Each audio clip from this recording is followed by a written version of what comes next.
భారతదేశంలో ఎంతమంది అబ్బాయిలకి ఎంతమంది అమ్మాయిలు ఉన్నారు పెళ్లి చేసుకోవడానికి అని రేషియో అంటారు.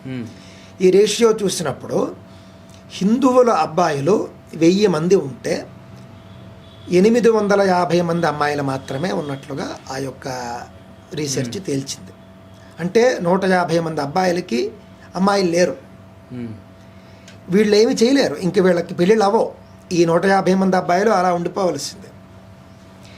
ఇక్కడ మనకి రహస్యం అర్థమవుతున్నది ఏమిటి అని అంటే, ఎట్ ద సేమ్ టైం ముస్లిముల్లో ఎంతమంది అబ్బాయిలకి ఎంతమంది అమ్మాయిలు ఉన్నారు అని చూస్తే కనుక రేషియో ఓవర్ రైట్ అవుతుంది.